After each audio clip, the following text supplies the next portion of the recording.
Hello बच्चे, पिछले विज्ञान के पाठ में हम लोग श्वास उच्छ्वास क्रिया के बारे में जाने थे, जो दो प्रकार से संपन्न होता है, एक प्रश्वास और एक उच्छ्वासन।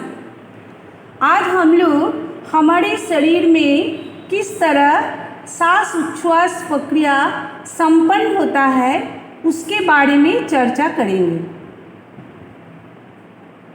हमारे शरीर में किस तरह प्रश्वास और उच्छ्वासन, इसका दो भाग होता है, हम लिख लेते हैं। एक है प्रश्वास, जो कि पहले बताए थे, जो श्वास लेना, और दूसरा है उच्छ्वासन,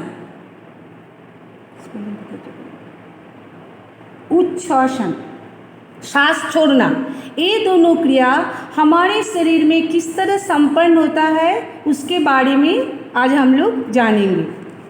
सबसे पहले हम अपने जो नासा द्वार है, ये है नासा द्वार। इस नासा द्वार से वायु हम लोग ग्रहण करते हैं, जो कि नासा गुहा में आता है। वायु आता है नासा गुहा में, और इसके बाद वही वायु नासा गुहा से श्वास नली से होकर फेफड़े में पहुंच जाते हैं। ये जो दो फेफड़े है, ये वक्ष गुहा में, ये है पूरा उसका वक्ष गुहा, हम लोग का वक्ष गुहा है। ये वक्ष गुहा में स्थित होते हैं, और ये वक्ष गुहा जो है, ये पसलियों द्वारा बना, ये जो है पिंजरा, इसको हम लोग पिंजर कहेंगे, जो कि पसलियों द्वारा बना होता है। ये जो पसली द्वारा बना पिंजर द्वारा साइड से, मतलब पार्श्व में घिरे हुए रहते हैं, और वक्ष गुहा के ठीक नीचे है एक पेशी परत, जिसका नाम है डायफ्राम। इसका नाम है डायफ्राम। ये नीचे है, वक्ष गुहा के नीचे, जो वक्ष गुहा को आधार प्रदान करते हैं। और ये तुम्हारा हो गया फेफड़े या फेफड़ा। तो ये हमारा श्वसन तंत्र का भाग है। अभी ये जो पसलियाँ है या पिंजर है, इसके गति और ये डायफ्राम की गति के कारण ये वक्ष गुहा का आयतन कभी घटता है और कभी बढ़ता है। जब हम प्रश्वास करते हैं, माने सांस लेते हैं, उसी समय ये जो पसलियाँ है, ये पसलियाँ ऊपर और बाहर की ओर जाता है, ऊपर और बाहर की ओर जाता है, और ये जो डायफ्राम नीचे है, वो नीचे की ओर जाता है, नीचे की ओर गति करती है। ऐसे करने के कारण ये वक्ष गुहा का आयतन थोड़ा बढ़ जाता है, जिससे वायु बाहर से आकर फेफड़े में घुस जाते हैं। ये हो गया प्रश्वास। और उच्छ्वासन के समय क्या होता है? उस समय पसलियाँ फिर नीचे आ जाती है, जो बाहर की ओर गई थी वो अंदर की ओर आ जाती है, और डायफ्राम भी जो नीचे आ गई थी वो अपने पुनः स्थिति में, पूर्व स्थिति में पहुंच जाते हैं, माने चली जाती है, जिससे वक्ष गुहा का आयतन कम हो जाता है और वायु फेफड़े से बाहर की ओर धकेल दी जाती है, मतलब बाहर की ओर निकल जाता है, जिसको कहते हैं उच्छ्वासन। यही क्रिया हमारे शरीर में संपन्न होता है। चलो, इसके ये जो गति के कारण वक्ष आयतन का कम होना, बड़ा होना, इसको हम लोग एक क्रियाकलाप द्वारा समझते हैं। एक क्रियाकलाप हम लोग कर सकते हैं आसानी से। एक प्लास्टिक का बोतल ले लेना है, और वही प्लास्टिक का बोतल को निचले वाला जो पैदा है, उस पैदे को काट देना है, मतलब नीचे खाली हो गया, और ऊपर में और एक तो वाय आकार का तुमको नल लेना है। देख रहे हो चित्र में, नल लेना है। इस नली उस बोतल में घुसे, ऐसे काग में, माने इस बोतल का ढक्कन में छेद है, जिस छेद से आसानी से ये नली घुस सके।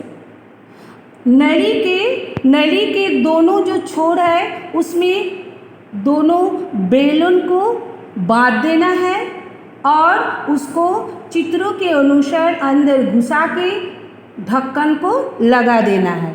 ढक्कन लगाते समय ध्यान देना चाहिए वो वायु रुद्ध होना चाहिए ताकि बाहर से वायु ना घुसे। और इसका जो निचला पेदा है उसी निचला पेदे जो कि हम लोग काट के खुला छोड़ दिए उसमें एक रबड़ या प्लास्टिक का थैली को खींच कर तान कर एक रबड़ बैंड की सहायता से बांध देना चाहिए। ये मान लो तैयार हो गया। अभी तुम इसको ये जो नीचे जो रबड़ बैंड बांधे उसको तुम हाथ से अगर नीचे तरफ खींचोगे उस समय ये बेलन दोनों को देखोगे और फिर अगर हम वही रबड़ बैंड को जो नीचे बांधे उसको हम धकेल के अगर ऊपर की ओर करेंगे उस समय तुम बेलन का स्थिति देखोगे। अच्छा से ध्यान से अवलोकन करने पर तुमको दिखाई देगा ये जो नीचे जब खींचा जाता है तब ये बेलन जो दोनों है वो दोनों फूल जाता है। लेकिन जब हम ये नीचे वाला प्लास्टिक या रबड़ को हम जब ऊपर की ओर धकेलते हैं तो ये बेलन जो है ये अपने आप फूला हुआ नहीं रहता है, वो चिपक जाता है। यही क्रिया ऊपर का हमारा फेफड़े में या वक्ष गुहा में संपन्न होता है। यहाँ जो रबड़ है ये डायफ्राम का काम कर रहा है और ये जो तुम्हारा दोनों है ये फेफड़े का काम करता है। इसको खींचने से इसका आयतन बढ़ जाता है, हवा घुसता है जिससे बेलन फूल गया। और जब हम ऊपर की ओर डायफ्राम जैसा ही रबड़ या प्लास्टिक को जब ऊपर की ओर खींचते हैं तो बेलन चिपक जाता है, मतलब हवा निकल गया। यही क्रिया ऊपर का श्वास उच्छ्वास क्रिया जो हमारे शरीर में संपन्न होता है उसमें होता है। एक बार हल्का सा सुन लो।